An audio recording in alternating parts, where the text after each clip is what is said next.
I wanted to do a review on this meter here. It just came with this kit. I'm going to use it on my other setup right now, test it out, and just see what it does. So, plug it into the back. Here's the manual. Ready to walk it over here. And we'll set it down over here. And we'll plug it into here and see what happens. Alright, we got the camera mounted on the tripod. Not much room in the shop. So, we have this thing here. Hold it up over here. This does pop out of the back here. You can mount this to whatever, then you have the screws here. So that's pretty cool. Got some knockouts that say CAN bus and then a power thing. I'm not really sure. Or maybe probably make another meter that does something differently. Says welcome. Connecting. The rate. Okay. Let's see if we can see that again. Let's reset this.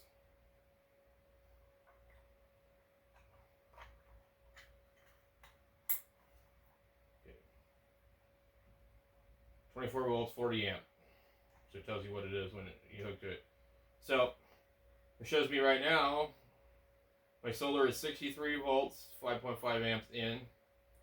It shows me 27.6 volts at the battery, 11.7 amps in, 27.5 volts, 1.1 amp to the load. Maybe a couple of little electric fans underneath here. So that's pretty cool.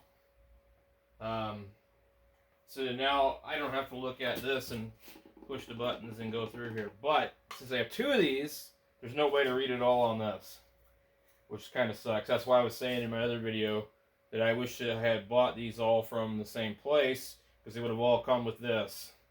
Otherwise, I got to spend another $30 for this, on top of the $140 I already spent on these. And this isn't just going to be $30, it's going to be $30 plus tax. So whatever that will end up being. And so these were $140. You know, I'd be paying $170 for one of these, and I wouldn't even get the temperature sensor remote, and I wouldn't get the USB cable or any of that other crap. So this was a much better deal buying this when it comes with it. So this is very cool. I really don't like the interface on these, so this is awesome. So I don't know if the camera can see this very well. The OK button seems to turn on the light. I don't know what that does. January 5th, 2013. Boy, I hope not.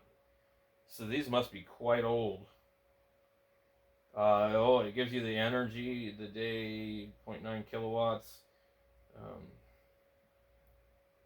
Monday, MON, 8.9 kilowatts. Total 8.9 kilowatts. Voltage, current, PV, voltage, current, power. Gives you the watts. So you don't get that out of this other thing. So it says 292.8 watts right now. We have cloudy conditions. 4.7 amps. Let's see what this one says. 5.3, 5.3. There's a little bit of a maybe communication lag. Temperature 32 degrees Celsius, which I guess you must have to change that in here, because unless this reverted back, it's 82. Load gives you the volts, the current amps, the watts, manual control, default on, and it goes back to that. So it thinks it's January.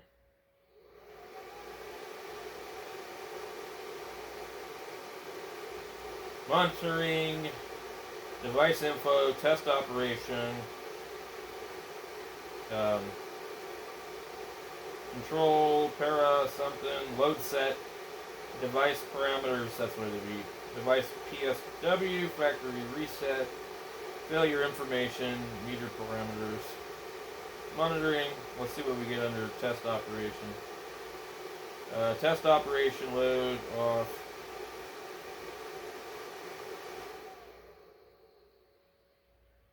Okay.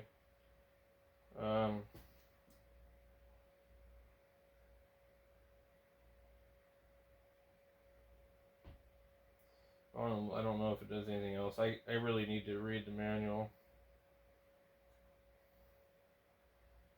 Control parameters.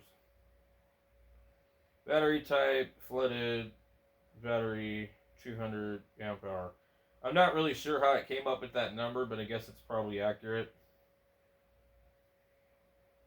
Temperature, compensation cutoff. Well, over voltage discharge 32 volts, charge limit 30. It's kind of high.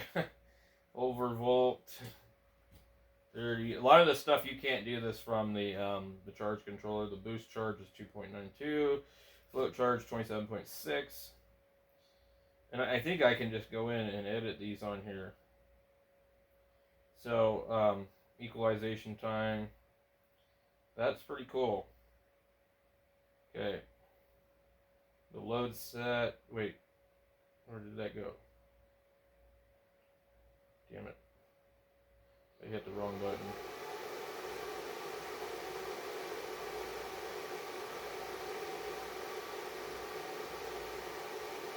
Okay, load set. Manual, light on, light off, light on, plus timer, time control. Okay. Device parameters. It just gives me the version software. Device PSW, I don't know what that is.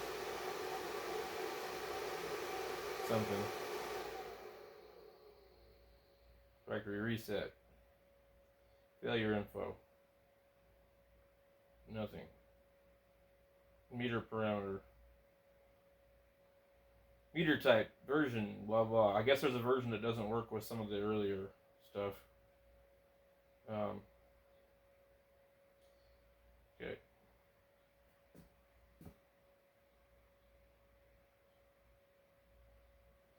So then that takes you back to this screen. This is very, very cool. So I think that pretty much covers everything on here. I hope you guys can see this.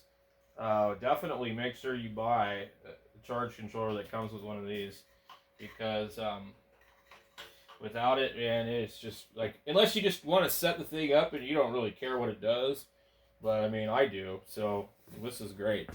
Anyway, thanks for watching. Don't forget to subscribe. I'm going to be making a lot more videos on this stuff as we grow our solar.